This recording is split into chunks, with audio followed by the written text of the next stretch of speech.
தீபம் YouTube channel நண்பர்களுக்கு அனைவருக்கும் வணக்கம். இந்த வீடியோ தொகுப்பில் நம்ம என்ன பார்க்க போகிறோம்னா, 3 நாட்களில் எதிரிக்கு பைத்தியம் பிடிக்க செய்ய ஒரு தாந்திரிக முறை தான் நம்ம பார்க்க போகிறோம்.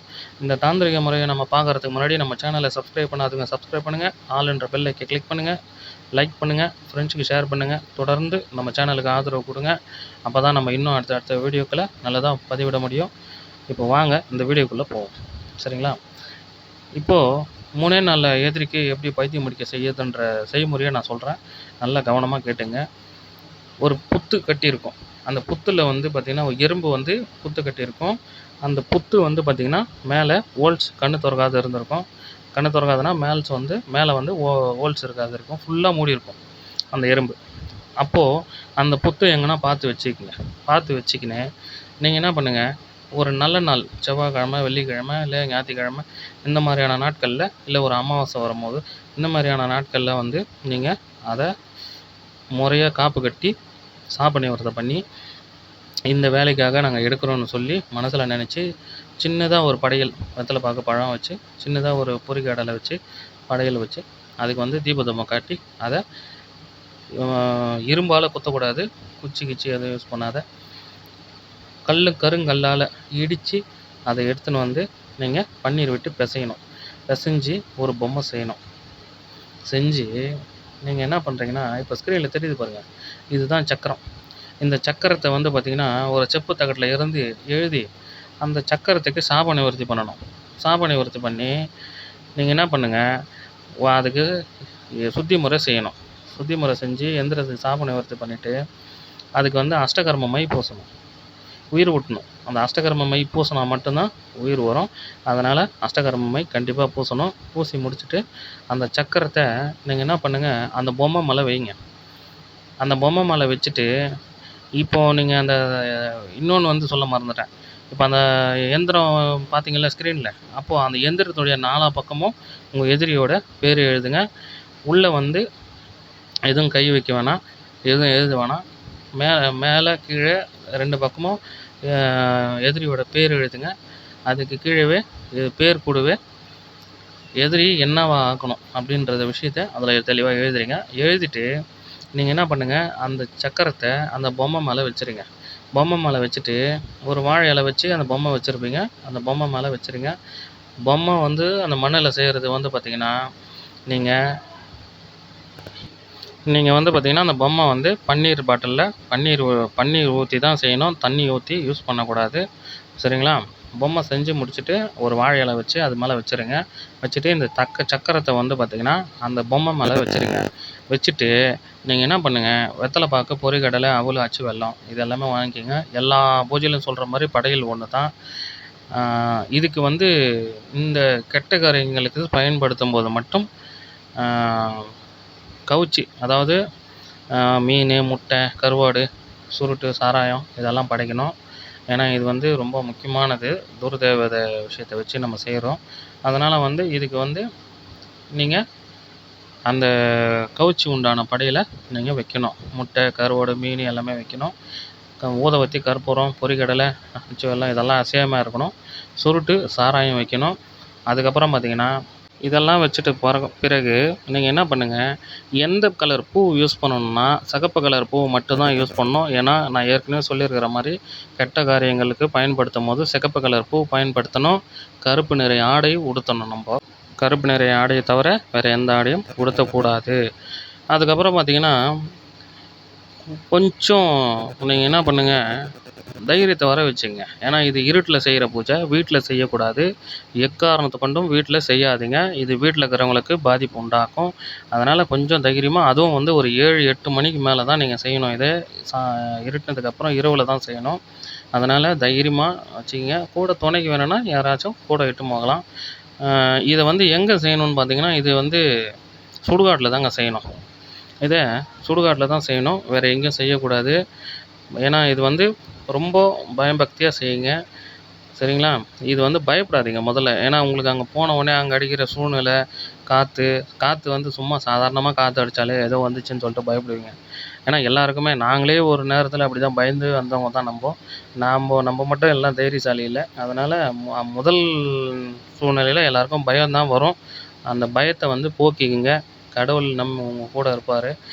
முக்கியமாக வந்து இது நல்லவங்களுக்கு செஞ்சாங்கன்னா மட்டும்தான் உங்களுக்கு கடவுள் துணை இருப்பார்.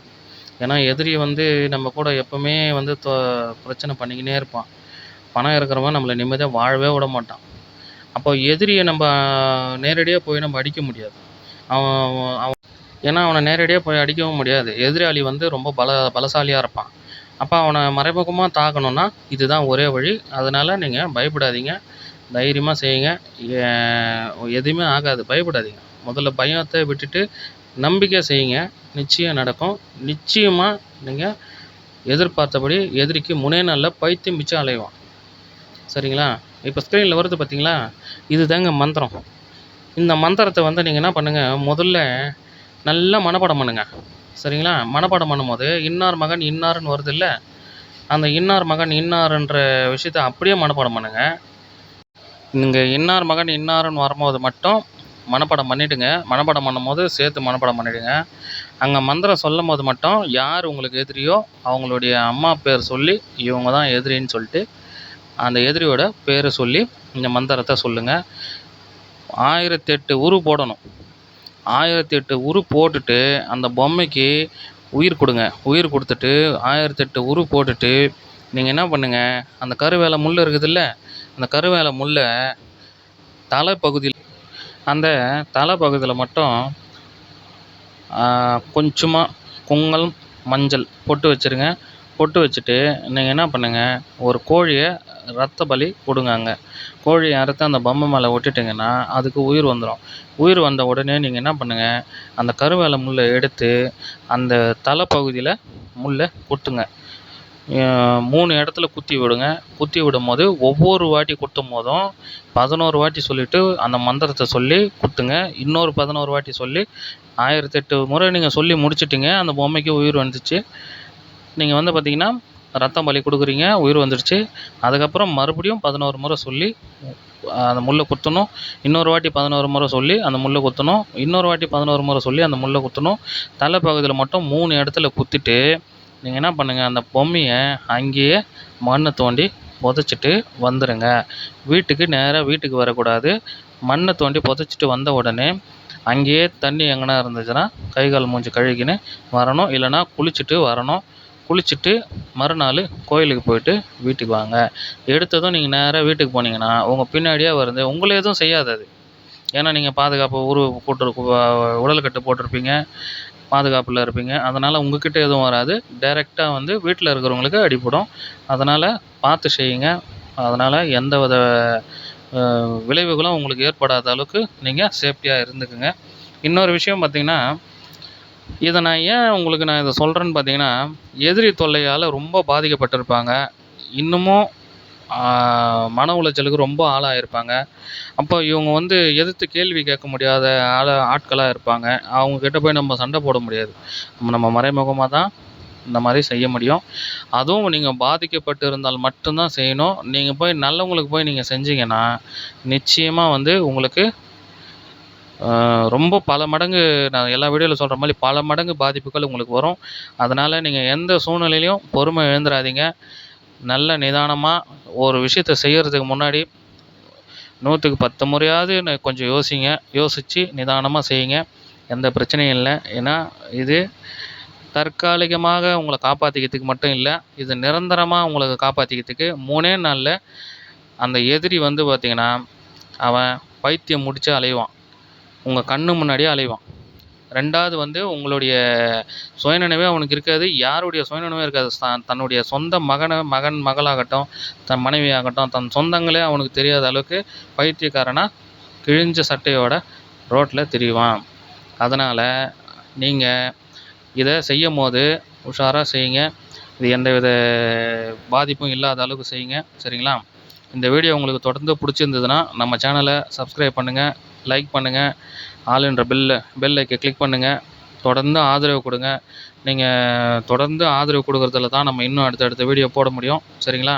அதனால் உங்களுடைய ஆதரவு நம்மளுக்கு எப்பவும் தேவை. நான் மீண்டும் சொல்கிறேன், சித்தர்களால் உருவாக்கப்பட்ட மாந்திரிகம் என்னும் கலை வந்து மக்கள் நலனுக்காக மட்டும்தான், கெட்டதுக்காக பயன்படுத்தலை, மக்கள் அழிக்கிறதுக்காக இல்லை, உங்களை தற்காப்புக்காக பாதுகாத்துக்கணுன்றதுனால தான். சரிங்களா? ஏன்னா எதிரி வந்து கத்தி எடுத்து சண்டை போட வருவான்.